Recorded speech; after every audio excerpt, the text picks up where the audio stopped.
Indo Bhutan বর্ডারে এবার দেখা গেল যে পেট্রোলিং করার সময় দুর্ঘটনার কবলে পড়লেন এক আধিকারিক।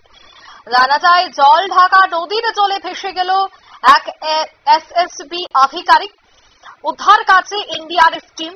জলপাইগুড়ির জল ঢাকা সীমান্তের সামনের এই ঘটনা।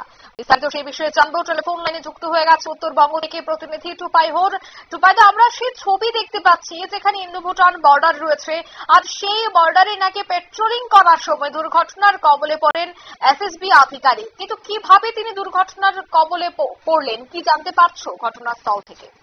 যে এলাকার ছবিটা, যে নদীর ছবিটা আমরা দেখতে পাচ্ছি এখন, সেই নদীটির নাম জলঢাকা, যেটা ভুটান সীমান্তের সাথে জলপাইগুড়ি জেলার নাগরাকাটা থানার বোয়া রয়েছে ভুটান সীমান্ত। সেই ভুটান সীমান্ত এলাকা দিয়ে এসএসবি দায়িত্বে রয়েছে সেই সীমান্ত এলাকা। সেখানে এসএসবির পক্ষ থেকে যখন টহলদারি, ফুট পেট্রোলিং বলে, পায়ে হেঁটে টহলদারি চলে, সেই সময় 20 নম্বর পিলার, যেটা জলঢাকা নদীর উপর দিয়েই দিয়েছে, সেই 20 নম্বর পিলারে যখন তারা টহল দিচ্ছিল, সেই সময় এই এসএসবি যে আধিকারিক এএসআই সমরেশ দাস, তিনি ওই নদীটি পার হতে যায় এবং সেই হরপালানের স্রোত যেটা থাকে আর কি, যে খরস্রোতা পাহাড়ি নদী, তার জলে ভেসে যায়। দ্রুত খবর পেয়ে কিন্তু সেখানে ডিজাস্টার ম্যানেজমেন্ট, এনডিআরএফ, এসএসবি আধিকারিকরা পৌঁছে যায়।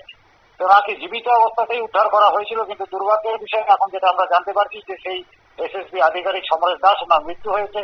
উনি চিকিৎসায় সারা দেননি এবং মালবাজার হাসপাতালে নিয়ে যাওয়ার পরে উনি মৃত্যুর কোলে ঢলে পড়েন। এই যে এলাকাটি সম্পূর্ণ দায়িত্বে থাকে এসএসবি এবং পায়ে হেঁটে এই ভুটান সীমান্তটি তারা নজরদারি চালায়। আজকেও সেরকমই একটি নজরদারি চালাচ্ছিল। দুপুর 12টার দিকে এই ঘটনা ঘটেছে। এসএসবির 36 নম্বর 46 ব্যাটালিয়নের এএসআই ছিলেন হচ্ছে সমরেশ দাস।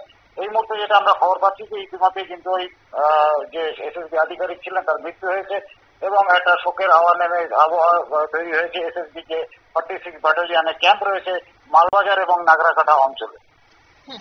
ধন্যবাদ। অর্থাৎ ইতিমধ্যেই আমরা যে খবর পাচ্ছি যথেষ্ট দুঃখজনক, কারণ এই এলাকায় পেট্রোলিং করার সময় যিনি গুরুতর আহত হয়েছিলেন, আত্ম দুর্ঘটনার কবলে পড়েছিলেন এসএসপি আধিকারিক, উনি কিন্তু শেষ নিঃশ্বাস ত্যাগ করলেন। চিকিৎসকরা তাকে মৃত বলে ঘোষণা করেছেন। জল ঢাকা নদীর জলেই কিন্তু ভেসে গেছে এক এসএসবি আধিকারিক। সঙ্গে সঙ্গে তাকে এনডিআরএফ এর টিম উদ্ধার করে হাসপাতালে নিয়ে যায়, কিন্তু সেখানেও শেষ রক্ষা হয়নি, মৃত্যুর কোলে ঢলে পড়েন তিনি। নিয়ে নিচ্ছে ছোট্ট একটি বিজ্ঞাপন বিরতির সঙ্গে থাকুন।